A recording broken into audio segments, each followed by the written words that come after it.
All eyes are on Olympia as the 105-day legislative session ends on Sunday. We are talking big money for the operating budget, the transportation budget, and the capital budget.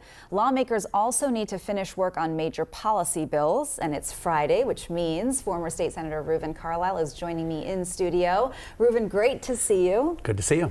Reuven, I know you've been here since the beginning because you and I watched as the governor was being sworn in and then the legislative session began, and you've been here on the 5 o'clock show. So I want to start with this. It is 4th and goal for the legislators, right? So Right. Are they going to be able to get things done before the clock runs out? Yeah, the session has to be done by midnight on Sunday night. They are very close to final deals. As you said, it's the fourth quarter. Coach Pete Carroll always said you win a game in the fourth quarter. So they've got basic agreement on the budget, on the taxes, and they're ready to wrap it up pretty soon. But there's a lot of paperwork and there's a few final elbows that have to be bent. Can you explain the size of the operating budget and what it pays for? Yeah, so the budget itself, the main operating budget, is about $72 billion, and it pays for health and human services. It pays for K-12 education for 1 million students, of course, statewide, higher education, and then, of course, parks and prisons and everything else. So in total, over $70 billion. Now, on the tax side of that, you, of course, have sales tax, you have business taxes, and you have property taxes. And then in our state, we have a lot of excise taxes, cigarettes, marijuana, alcohol, things like that.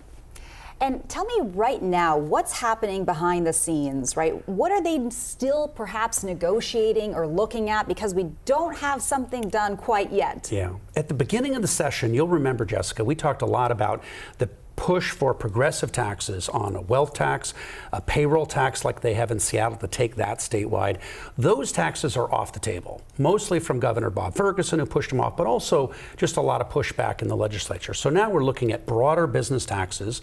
We're looking at an extension of sales taxes to services, to a lot of professional services, which we currently don't have, and a big jump in the estate tax and also the new capital gains tax. So there's still $10+ billion of new taxes, and it's not clear exactly how the governor feels about all of those. Right, because he has been pushing back on new taxes. That's right. And both chambers have to make sure that the governor is on board, right? That's right. I mean, look, the House and the Senate come to agreement, of course, and then the bill goes to the governor. The governor has 20 days to figure out how to have a balanced budget over the course of 4 years, and that means aligning the spending with the taxes. And it's not cut and dry exactly. With Governor Inslee, Governor Gregoire, Governor Locke before that, there was a bit more visibility into how they felt about big policies like this.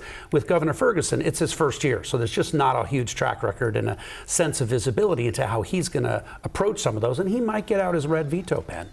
Well, we'll definitely have to wait and see if he calls a special session or anything like that happens. Right. I do want to ask you about the transportation budget. Can you give us some insight into what's happening there? Yeah, and that's the one space where it's a little bit more of a bright light relative to some bipartisanship. You have a general consensus that about a 6 cents increase in the gasoline tax to pay for maintenance and operations of all of the roads and the bridges and the highways. And of course, we have ferry system and we have bike paths and everything else. I mean, just a huge amount of public infrastructure. It does look like there'll be about a 6 cent gas tax increase and a lot of much more bipartisanship on that front as opposed to that big operating budget.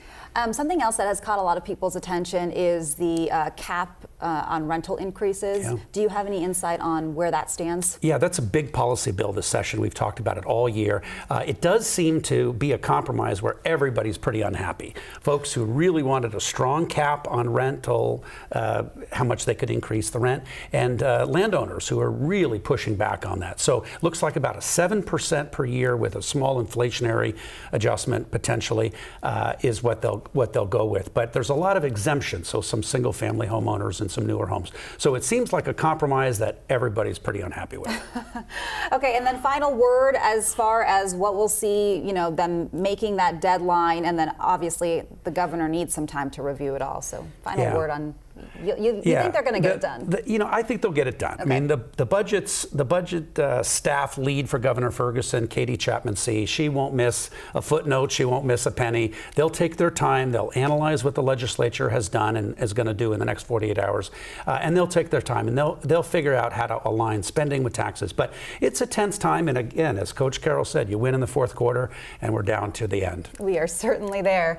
Reuven Carlyle, thanks so much for being here. I know you've been on the 5 o'clock show, but on a personal note, it's great to work with you again and great to see you. Appreciate it. Thank you. I do want to remind our viewers that Reuven will also be joining us on Monday after the budget deadline to break down what lawmakers have accomplished this session. We'll also look ahead to a possible special session. That 30-minute special will be streamed live on King 5 Plus at 9:30 a.m. and you can also watch a replay afterwards.